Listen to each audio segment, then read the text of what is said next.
Bismillahirrahmanirrahim. Assalamualaikum warahmatullahi wabarakatuh. Innal hamdalillah nahmaduhu wa nasta'inuhu wa nastaghfiruh wa na'udzu billahi min shururi anfusina wa min sayyiati a'malina.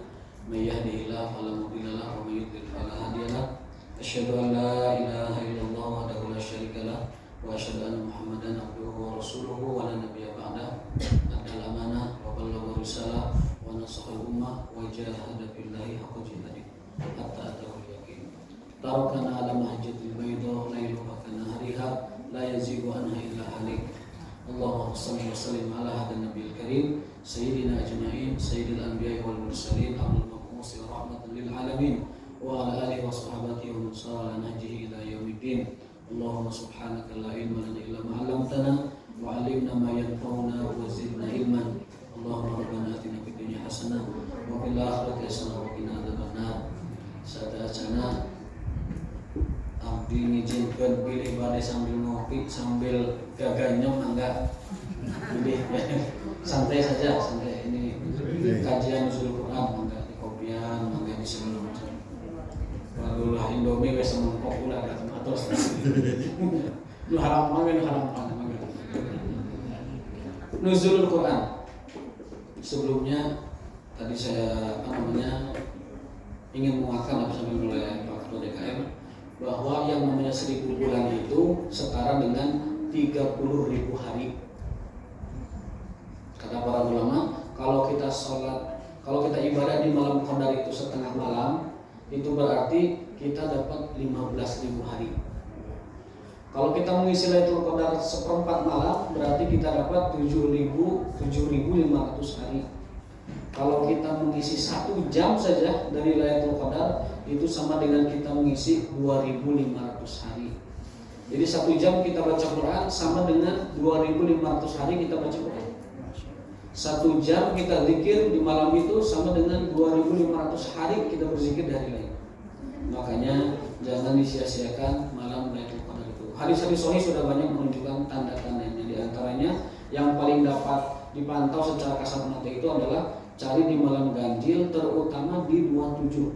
Para sahabat, para tabi'in, para ulama itu hampir sepakat 27 itu cancang dengan kuat, pegang dengan kuat, kemudian waspada dengan kuat, jangan sampai kita lalai. Dan malamnya itu, malam qadar itu sebagai dalam hadis Ibnu Mas'ud terlihat bahwa malamnya itu turun gerimis sedang, karena Rasul pernah bercerita bahwa ketika beliau diperlihatkan Lailatul Qadar itu di pagi hari ketika beliau sholat subuh, ada di kening beliau itu bekas pasir yang mengering. Itu tandanya malamnya basah, hujan. Mudah-mudahan Allah Ta'ala memperkenalkan di malam qadar. Amin ya rabbal alamin. Pada hakikatnya dia misteri, tidak ada yang tahu illallah subhanahu wa ta'ala. Tetapi kisi-kisinya, isyarat-isyaratnya sudah disampaikan, di antaranya malam ganjil dan ada sedikit turun hujan. Mudah-mudahan kita semua diizinkan Allah beri taufik untuk mengisi malam itu dengan ibadah. Amin ya rabbal alamin. Nuzulul Quran. Kadang orang bertanya-tanya, ayat nuzulul Quran teh iraha? Ayat malam Qadar turunnya Quran, ayat 17 Ramadan. Jadi yang mana nuzulul Quran teh? Kan kita kadang bertanya-tanya. Nuzul Quran itu nanti malam Qadar sebagaimana firman Allah, inna anzalnahu fi lailatul qadar. Kami telah turunkan Quran di malam Lailatul Qadar. Tetapi malam nuzul Quran sendiri malam 17 Ramadan, atau dalam riwayat lain keterangan ulama lain itu tanggal 8, ada tanggal 12, tanggal 17. Makanya sekarang kita tanggal 16 tidak apa-apa. Ya, 17 juga ada, 8 juga ada, 12 juga ada, tidak masalah. Nah, sekarang perbedaannya adalah Lailatul Qadar dengan nuzul Quran, apa bedanya? Nah, jawabannya adalah bahwa Quran itu turun kepada kita 2 kali. Quran itu turun ke kita sebanyak 2 kali. 2 episode ataupun bahasa kitanya 2 antragan. Dari Lauhul Mahfuz ke langit dunia, Baitul Izzah, itu sekali turun, 1 paket dalam bentuk kitab. Inna anzalnahu fi lailatul qadri, itu Quran dalam bentuk kitab dari Lauhul Mahfuz ke Baitul Izzah di langit dunia. Itu malam Lailatul Qadar. Nah, dari langit dunia Baitul Izzah ke Rasulullah SAW itu permulaannya adalah 17 Ramadan. Jadi nuzul Quran itu yang kita maksud ini sekarang adalah turunnya Quran dari langit dunia yang bernama Baitul Izzah ke Rasulullah SAW itu bermula di 17 Ramadan. Jadi ada 2 kali turun Al-Quran, dari Lauhul Mahfuz ke dunia itu malam Lailatul Qadar, lalu dari langit dunia ke Rasulullah itu malam 17 Ramadan. Kalau dari Lauhul Mahfuz ke langit dunia itu sekaligus, tapi dari langit dunia ke Rasulullah itu bertahap dan sesuai dengan kejadian peristiwa ataupun sebab nuzul dari masing-masing peristiwa itu. Ada mengenai suatu larangan karena sebab tertentu, ada tentang sebuah perintah karena sebab tertentu, ada juga yang tidak ada sebabnya, turun saja begitu. Itu namanya nuzulul Quran yang kita maksud hari ini, yaitu pertama kalinya turun Al-Quran dari langit kepada Rasulullah melalui perantara malaikat Jibril alaihi assalam. Mempelajari Al-Quran adalah semulia-mulianya ilmu, karena ilmu itu dilihat mulia tidaknya adalah objek yang dipelajarinya itu semulia apa. Makanya ilmu tertinggi adalah ilmu tentang ma'rifatullah. Ilmu tentang Allah adalah ilmu yang paling tinggi. Karena apa? Karena zat yang maha tinggi adalah Allah Subhanahu wa taala. Semakin kita berilmu tentang Allah, maka itulah semakin tinggi ilmu yang kita pelajari. Makanya ada perintah fa'lam annahu la ilaha illallah. Berilmulah kalian tentang la ilaha illallah. Jangan sampai kita saat ini sudah sering membaca la ilaha illallah, sudah sering membaca syahadat, tapi tidak mengerti, tidak paham apa arti hakikat dan makna la ilaha illallah, dan juga apa pembatal-pembatal la ilaha illallah. Poin yang ketiga adalah, ini belum masuk ke hikmah, masih penjelasan tentang Al-Quran. Poin ketiga, Ramadan syahrul Quran. Ramadan adalah bulannya Al-Quran.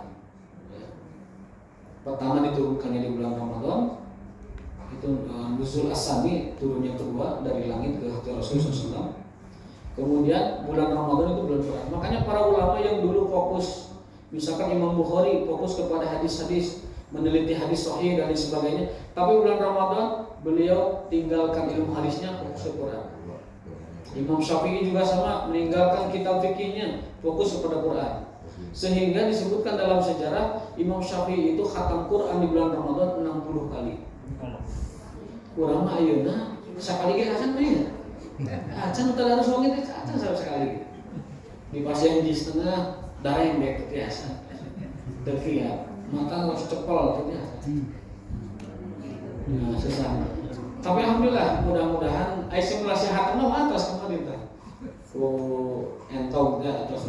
Syukurana atas. Syukurana atas. Nanti hataman sesungguhnya insyaallah kontak-kontak paling kayaknya mengikuti sunnah Umar bin Khattab. Umar bin Khattab itu pami khatam naos Al-Baqarah mencit onta. Khatam Al-Baqarah mencit onta sebagai syukurnya. Karena apa? Karena Umar bin Khattab mempelajari surat Al-Baqarah 12 tahun.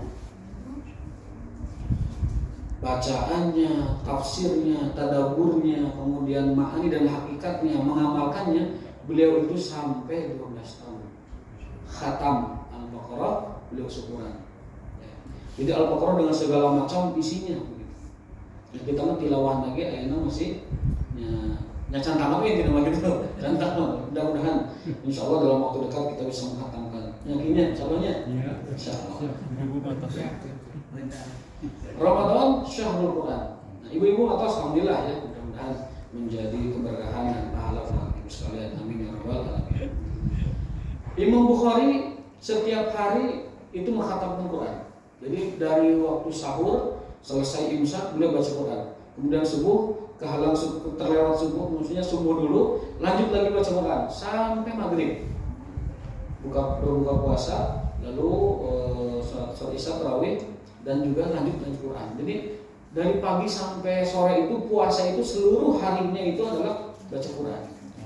Itu Imam Bukhari radhiyallahu taala anhu. Orang mah can kahuntal kadinya. Minimal ya sejam lah subuh atau selawat atau pengajian sejam, kemudian nanti pada zuhur tambah lagi mungkin 2 halaman 3 halaman, pada asar 2 halaman 3 halaman, Mudah-mudahan satu hari bisa khatam 1 juz. Rasul SAW sendiri memurajaah Al-Quran itu di hadapan Jibril alaihissalam, mengulang hafalan dan mengecek hafalan Rasul itu dalam sebulan Ramadan 2 kali. Murajaah Al-Quran 2 kali dalam bulan Ramadan. Walhasil kesimpulannya bulan Ramadan adalah bulan Al-Quran. Terus apa perintahnya kita khataman? Ada hadis Rasulullah riwayat Tirmizi, Rasul merintahkan kita umat Islam Iqra al-Quran fi kulli syahrin. Kata Rasul, khatamkan Quran sekali setiap bulan. Khatamkan Quran sekali setiap bulan. Di Ramadan atau di luar Ramadan itu sekali dalam sebulan. Berarti kalau sekali dalam sebulan sehari 1 juz. Atau lebih sederhananya lagi, setiap pada sholat 2 halaman. 2 halaman pada sholat itu khatam dalam sebulan. Ada keutamaan orang yang lancar bacaannya. Rasul bersabda, al-mahiru bil Quran ma'as-safaratil kiramil bararah. Orang yang pandai membaca Quran, lancar bacaannya, makhrajnya betul, tajwidnya betul, taksinya bagus. Itu kata Rasul, dia bersama malaikat safaratil kiramil bararah, malaikat pembawa mushaf Al-Quran. Ada malaikat khusus yang ditugaskan membawa Al-Quran. Ada namanya kiramil bararah. Safaratil kiramil bararah sesuai dalam surat Abasa. Nah, orang yang mahir bacaan Qur'annya akan bersama para malaikat itu. Kemudian waladhi yatata'ta, bahasa Qur'an bahasa Arabnya saya yatata'ta. Yatata'ta itu terbata-bata. Bahasa Arabnya yatata'ta. Bahasa Arabnya itu saya nyebutkan lagi, nah bahasa Indonesia sama. Barang siapa yang baca Qur'annya terbata-bata, tajwidna lo bateing, tasdidna lo bateing, atau makhrajnya belum benar, ngagaleong, lagunya ngagaleong, tajwidnya belum benar, itu kata Rasulullah SAW, dia mendapat 2 pahala. Ibu-ibu, bapak-bapak yang baca Qur'annya yatata'ta, yatata'ta, dari ta'ta ayu ta'tiu, yatata'ta, maka dia dapat 2 pahala. 1 pahala kesungguhan, 1 pahala bacaannya. Jadi yang terbata-bata, yang lancar dapat pahala. Tapi yang lancar itu ada kemuliaan. Ma'asafaratil kiramil bararah. Mudah-mudahan kita pada akhirnya nanti, pada ujungnya nanti ada cita-cita besar. Pokoknya saya sebelum usia sekian, bacaan saya sudah mahir bil Quran. Itu bahasa hadisnya al-mahir bil Quran. Kalau masih ya tak berusaha lagi, terus belajar lagi. Semoga ya tak-tanya naik menjadi mahir. Yang penting usahanya, usahanya. Meskipun masih ya tak. Dalam sebuah hadis Rasul bersabda, alif lam mim itu kata Rasul, aku tidak mengatakan alif lam mim itu 1 huruf. Alif lam mim itu 3 huruf. Alif 1 huruf, lam 1 huruf, mim 1 huruf. Setiap 1 huruf itu 10 kebaikan, dan setiap kebaikan dilipat gandakan 10 lagi. Berarti alif lam mim itu 300 pahalanya. 300 kebaikannya. Alif 100, lam 100, mim 100, itu 3 huruf. Bayangkan kalau kita membaca Al-Baqarah atau 1 juz, kali saja kalau 1 huruf itu 100, kali sekian ribu huruf yang kita baca dalam 1 juz. Itu banyak sekali, besar sekali bacaan Al-Quran. Makanya ada yang mengatakan afdhalul dzikri itu tilawatul Quran. Meskipun ada riwayat lain afdhalul dzikri la ilaha illallah, tapi dalam riwayat lain dan kita gabungkan afdhalul dzikri 1 la ilaha illallah, yang kedua tilawatul Quran. Makanya di bulan Ramadan jangan sampai kita ini kelewat ya. Biasakan kita ini sono rindu kalau baca Quran itu. Dari jauh pun kita ngabiur, pokoknya ulah ketinggalan tadarus, kecuali alasan yang yang mendesak tidak bisa ikut, usahakan ikut. Karena kalau nggak dipaksa kita ini ya mengikuti mengikuti hawa nafsu kita, inginnya istirahat dan inginnya kita bersantai-santai. Nah, hikmah nuzul Quran ada beberapa poin. Yang pertama, ini momentum yang tepat agar umat Islam kembali kepada Al-Quran. Nuzul Quran merupakan peringatan yang berisi momentum yang pas, yang tepat umat Islam kembali kepada Al-Quran. Mengapa demikian? Karena beberapa alasan. Yang pertama, Al-Quran itu adalah masdarul izzati wal quwwati wal ghalabah. Quran adalah sumber kejayaan umat Islam. Dalilnya ada dalam surat Al-Anbiya ayat 10. A'udzubillahi minasyaitonirrajim. Walaqad anzalna ilaikum kitaban fihi dzikrukum. Sungguh kami telah turunkan Al-Qur'an, di dalamnya ada kejayaan dan nama besar kalian. La'allakum ta'qilun, agar kalian berakal, berpikir tentang itu. Nah, kalau kita umat Islam ingin kembali kepada kejayaan dan nama baiknya, maka kembalilah kepada Al-Qur'an. Di situ Allah menyebutkan dzikrukum. Para ulama banyak yang menafsirkan kata dzikrukum adalah nama besar, keagungan, kejayaan. Meskipun juga ada yang menafsirkan dzikrukum adalah peringatan ataupun zikir bagi kalian. Tetapi kebanyakannya menafsirkan sebagai nama besar dan kejayaan kita. Kami telah turunkan Al-Quran, di dalamnya ada kejayaan kalian. Dan itu diakui. Contoh misalkan Umar bin Khattab pernah mengatakan, nahnu qaumun a'azzanallahu bil Islam, bil Quran.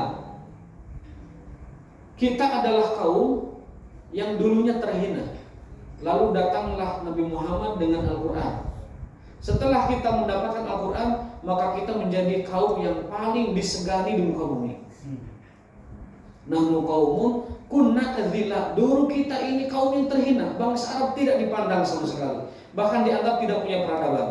Lalu datanglah Islam, Al-Quran turun, kemudian kita nahnu qaumun a'azzanallahu bil Islam, bil Quran. Kami sekarang menjadi kaum yang paling terpandang di muka bumi dengan Al-Quran. Pamahma btaghaina bi ghairi dzalika, kalau kita mencari jalan selain itu, maka Allah akan kembali hinakan kita. Jadi sebagai bukti nyata, testimoni dari Khalifah Umar bin Khattab bahwa kita ini jadi begini, perkasa, dikdaya, punya supremasi dan disegani karena Al-Quran. Orientalis juga sempat mengatakan itu. Mereka mengatakan bahwa selama Quran itu ada pada hati dan dada umat Islam, kita tidak pernah bisa mengalahkannya. Makanya gimana caranya kita melepaskan umat Islam itu dari Al-Quran. Dulu anak-anak itu kalau maghrib ngaji itu ramai kok, cuya di masjid itu, wah sudah. Sekarang mah anak-anak sudah sibuknya di HP. Jabah HP-nya isinya juga tidak bisa dikontrol dengan kendali yang tepat. Dari kita kadang los begitu. Akhirnya anak-anak sekarang jauh dari Al-Quran. Ada survei yang mengatakan di kampus swasta ternama di Bandung, 30 mahasiswanya buta huruf Al-Quran. Pernah dulu diekspos di sebuah majalah Islam. 30% mahasiswa di kampus Islam swasta ternama di Bandung tidak bisa baca Quran. Dan itu katanya tidak jauh beda dengan kampus negeri ini. Kalau kampus Islam saja begitu, nah gimana dengan orang awam Islamnya? Mungkin lebih banyak dari 30% yang tidak bisa baca Al-Quran. Kita mah jangan sampai ada keluarga yang tidak sampai bisa baca Al-Quran. Jadi yang pertama, hikmah nuzul Quran adalah ini momentum yang paling tepat kita kembali kepada Al-Quran. Kenapa? Satu, karena Al-Quran adalah sumber kejayaan kita umat Islam. Ada ungkapan bagus dari seorang tokoh dari Mesir, Muhammad Abdul. Beliau mengatakan, orang-orang kafir mereka itu maju karena meninggalkan kitab suci mereka. Tapi kita mundur karena meninggalkan kitab suci kita. Jadi kalau agama lain, orang kafir kalau meninggalkan kitab sucinya, mereka pasti maju. Namun kita umat Islam, kalau kita tinggalkan kitab suci kita akan mundur. Mereka pun mengakui di dalam Quran itu ada segala macam rahasia kebesaran. Makanya kita dijauhkan dari Al-Quran. Yang kedua, selain Quran sebagai sumber kejayaan dan kebangkitan umat, yang kedua adalah Al-Quran hayatun nufus wa hudaha wa shifauha wa tuma'ninatuha. Al-Quran adalah nutrisi ataupun pupuk bagi hati kita, ketenangan kita, petunjuk kita, obat juga ada di Al-Quran semuanya. Itulah kenapa kita mesti kembali kepada Al-Quran Al-Karim. Lalu sekarang yang ketiga, poinnya, Al-Quran itu adalah sumber keberkahan bagi hidup kita. Mubarakan. disebutkan dalam banyak ayat Quran itu adalah kitaban, disebutkan mubarakan, kitab yang diberkahi. Artinya siapapun yang bersentuhan dengan Quran, maksudnya berinteraksi dengan Quran, maka itu akan mendatangkan keberkahan bagi yang berinteraksi dengannya. Anu maca Quran pasti berkah, yang mentadabbur Quran pasti berkah, yang memahami Quran pasti berkah, yang mengamalkan Quran pasti berkah. Siapapun yang terhubung dengan Al-Quran, maka berkah Quran itu akan mengenainya. Peran apapun kita kepada Quran, keberkahan Quran akan sampai kepada kita. Karena Quran itu dengan sendirinya adalah kitab yang penuh berkah dan sumber keberkahan. Sebagai apapun kita berinteraksi dengan Quran, maka Quran itu akan menularkan berkahnya kepada kita. Makanya tidak ada yang rugi sedikit pun orang yang berinteraksi dengan Quran, baik yang membacanya, mencetaknya, menjual belikan mushafnya, kemudian membantu dalam penyebaran baca tulis Al-Quran, madrasah-madrasah sekolah Quran dan lain sebagainya. Semua yang berinteraksi berjasa kepada Quran, maka keberkahan Quran akan menular kepada dia. Nah, yang terakhir, madza wajibuna tijah Al-Quran. Apa kewajiban kita terhadap Quran? Yang pertama adalah tilawatuhu. Apa tilawatuhu itu? Membacanya. Itu kewajiban kita. Yang pertama membacanya. Jangan sampai Quran itu hanya disimpan di rak kita, di dinding kita, pinuh kuramat, ku debu, pas dibuka teh kertasnya teh heran kan ya, Pak. Datang dibaca. Heran wudu gitu, bersih gitu. Karena jarang dibaca. Pas dibuka teh, aduh, Quran saya ini masih bagus, enggak perlu beli lagi gitu. Emang terang dibaca. Yang pertama, jadi ada juga Quran itu cuma dipakai jimat, disimpan di depan pintu supaya tuh ayah juri diriwa arasul. Ini juga salah.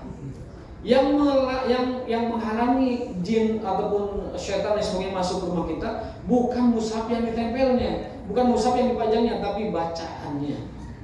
Maka kata Nabi, rumah yang tidak ada suara Al-Quran kal baitil kharib, seperti rumah yang porak-poranda, seperti kuburan. Rumah yang tidak terdengar suara Quran seperti kuburan. Makanya yang namanya kuburan, satu serem, kedua tiise, katilu jempling, kaopat muringkak bulu-bulu. Kata Rasulullah, masalul ladzi perumpamaan rumah yang ada Qur'annya dengan rumah yang tidak ada Qur'annya kal baitil kharib ataupun kal hayy wal mayyit, seperti orang hidup dan orang mati, seperti rumah bagus dan rumah hancur, seperti rumah yang indah dan kuburan yang menyeramkan. Itu orang yang di rumahnya tidak ada Quran. Yang kedua, yang dapat mengusir setan atau juri, ririwa dan sebangsa yang mukharar itu adalah qiraatu suratil Baqarah. Ada hadis sahihnya. Inna syaitana yanfiru minal baitil ladzi yuqra'u fihi suratul Baqarah. Sesungguhnya syaitan dan teman-temannya, bala tentaranya dan sebangsanya rupanya, yanfiru akan lari tunggang langgang minal baiti dari rumah yuqra'u yang dibacakan fihi di dalamnya suratul Baqarah, surat Al-Baqarah. Maka kalau kita ingin rumahnya steril dari syaitan dan jin, baca surat Al-Baqarah. Beli rumah baru, ruqyah dulu dengan Al-Baqarah. Caranya bagaimana? Bisa 1 orang sampai tamat, bisa 5 orang masing-masing 3 atau 4 lembar. Bisa juga 1 kelompok, mungkin anak pesantren diundang atau anak madrasah diundang, masing-masing baca satu halaman. Bisa juga disetelkan kasetnya, tapi tak kurang abdol. Jadi kedua orang maca Al-Baqarah, darah boleh diurungkan eta nanti nanti surat Al-Baqarah itu di setan beralih, setan kalau ayo nu gadona mah ngalekus keluar. Jadi nu ngarukeun teh tip eta teh salah seorang biasa ngan gerak abdol gitu. Buka toko baru, baca dulu Al-Baqarah. Jangan-jangan di situ ada yang jin penunggunya. Ganti rumah, pindah rumah, atau rumah kita yang dirasa kurang hangat, dirasa rumah itu terasa agak beda, agak janggal, agak ganjil, agak kurang menenangkan, baca surat Al-Baqarah. Karena hadisnya sahih, hadis jelas. sesungguhnya setan akan lari dari rumah yang dibacakan di dalamnya surat Al-Baqarah. Jadi ruqyah gedung, ruqyah bangunan, ruqyah rumah, ruqyah properti, ruqyah kebun, ruqyah segala macam suratul Baqarah. 280 sekian ayat. Bisa dibaca berbarengan, giliran, bisa dibaca satu orang atau bisa berupa tim, bisa juga diperdengarkan kasetnya. Tapi nonton akhirnya rada karena bukan orang yang bacanya gitu kasetnya. Tapi meskipun bisa, kalau memang tidak ada yang bisa bacakan, kita juga misalkan sendiri mungkin capek atau sebagainya, disetelkan saja tipnya, dibacakan sampai tamat, sampai khatam. Itu baru setan dan jin lari dari rumah. Kalau dari tempat-tempat umum, jin setan itu lari jika mendengar azan. Dalam hadis Bukhari disebutkan, setan, jin dan lain sebagainya itu kabur lari tunggang langgang. Bahkan dalam hadisnya itu sampai dortoh, sampai terkentut-kentut. Jadi lari saking ngabretna, melek-mek, pepet. Ketika mendengar azan, hadisnya sahih. Lalu ketika azan selesai, setan itu datang lagi. Dikomatkan kabur deui. Terus dikomatkan datang deui kabur deui. Maka azan merupakan ruqyah terbaik setelah Al-Qur'an. Pokoknya ayat segala macam mengenai gangguan setan, gangguan jin, baik itu di rumah atau di rumah, bacakan saja azan, itu mereka lari. Karena hadisnya setan akan lari tunggang langgang sambil terkentut-kentut dalam hadisnya itu ketika mendengar suara azan.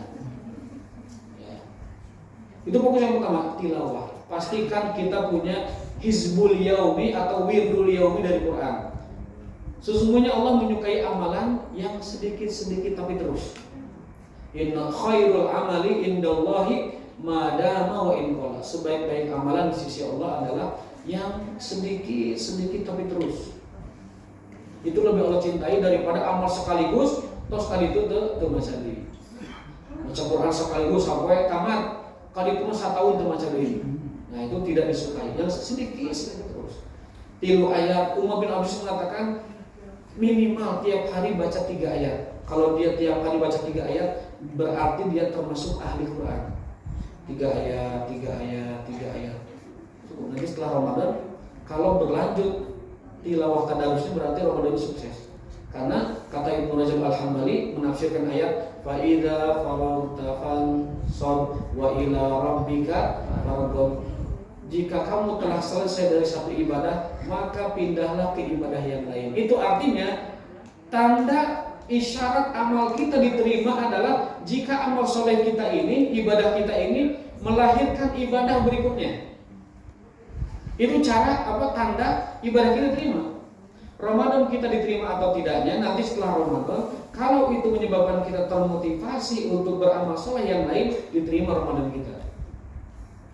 Tapi lamun eta balas dendam geus Ramadan, geus budak, geus pinuh salat Ramadan, mah ibadah cukup itu ngaji gitu.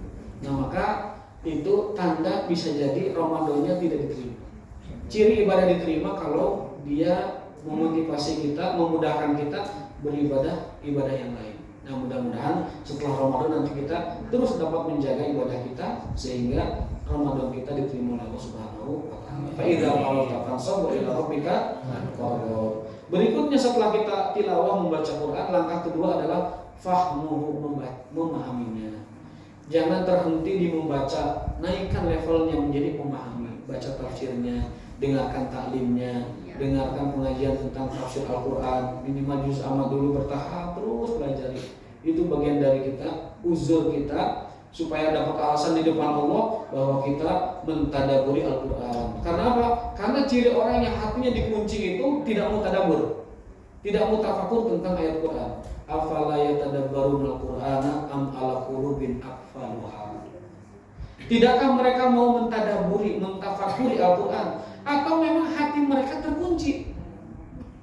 Orang yang tidak mau tadabur, tidak mau baca tafsir, tidak mau tafakur Quran, hanya cukup membaca, guys, tidak pernah memahami Al-Quran, maka dia adalah orang yang terkunci hatinya. Untuk itu ciri orang beriman itu kalau dia baca Quran, wajilat qulubuhum, dengan sendirinya hatinya bergetar. Itu ciri orang beriman. Orang beriman itu idza tuliyat alaihim ayatuhu zadatuhum imana. Ciri orang beriman al-mu'minuna haqqo ulaika humul mu'minuna haqqo, apabila dia dibacakan Quran atau membaca Quran hatinya itu langsung bergetar. Ini yang dibaca Quran, ini yang sedang bicarain Allah, bergetar hatinya.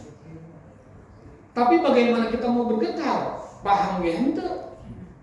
Nah, ini permasalahannya. Hati kita tidak pernah bergetar, hati kita tidak pernah merasakan keindahan dan getaran Al-Quran.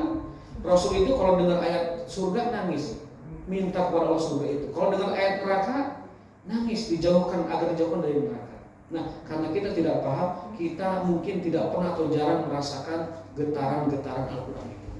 Padahal orang beriman, mu'minuna haqqo, mukmin yang beriman sebenar-benarnya, jika dibacakan Quran bergetar hatinya. Nah, agar kita bisa bergetar, memahami kuncinya, memahami minimal apa yang kita baca. Pahmu. Setelah pahmu, yang ketiga kewajiban kita kepada Quran setelah memahaminya adalah tadabburuhu, mentadaburinya. Memahami itu membaca terjemah bisa paham, tapi lebih lanjut lagi mentadaburinya.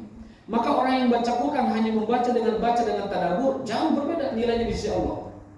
Orang yang hanya membaca terlang tapi tidak mentadaburi akan jauh berbeda dengan orang yang membaca satu ayat ditadaburi, 2 ayat ditadaburi, 3 ayat ditadaburi. Itu jauh lebih hebat, lebih tinggi, lebih afdal sisi Allah Subhanahu wa taala. Para sahabat itu tidak beranjak dari 5 ayat kecuali mereka membacanya, memahaminya, mentadaburinya dan mengamalkan isinya. Maka langkah kedua berikutnya adalah setelah kita paham tadabbur. Tadabbur itu adalah lebih luas dari paham. Kalau paham hanya terjemah bisa paham, tapi tadabbur lebih luas dari itu.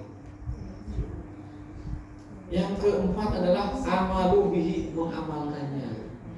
Di Al-Quran ada ayat-ayat berkenaan dengan hukum pernikahan, hukum rumah tangga, hukum kenegaraan, hukum kemasyarakatan, dan lain-lain sebagainya. Kalau diamalkan, maka dia akan menjadi masyarakat yang kalau kata para ulama itu akan diselami oleh malaikat.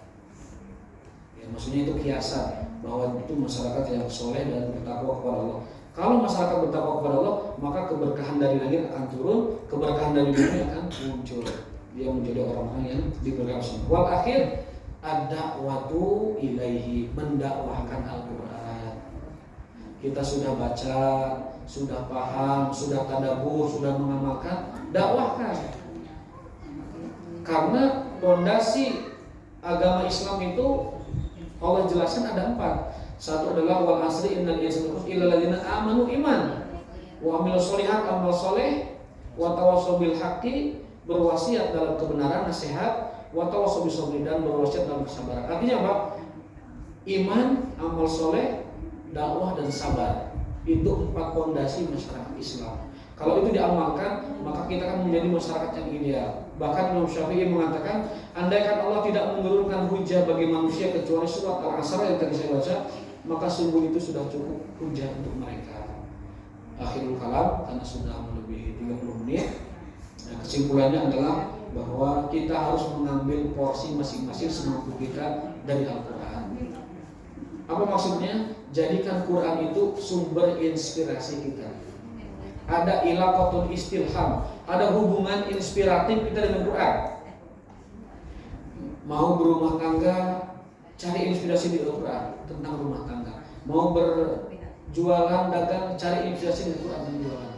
Mau berumah tangga, mau berkehidupan bermasyarakat, cari inspirasi di Al-Quran. Maka itu tidak akan pernah habis inspirasi dari Al-Quran semua. Setiap kita selalu terikat dengan Quran, maka ilmu dan cahaya dari Allah senantiasa terbuka untuk kita semua.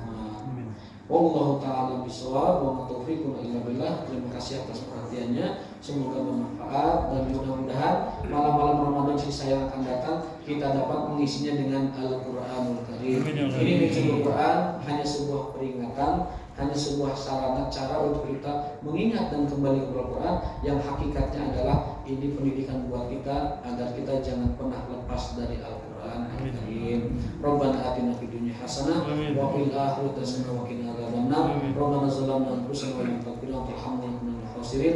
Allahumma ij'alna min ahlil Qur'an. Allahumma ij'alna min ahlil Qur'an. Allahumma ij'alna min ahlil Qur'an waj'alhu tuhuran wa hudan wa shifa lana ya rabbal alamin. Wa sallallahu ala nabiyyina Muhammadin walhamdulillahi rabbil alamin. Assalamualaikum warahmatullahi wabarakatuh.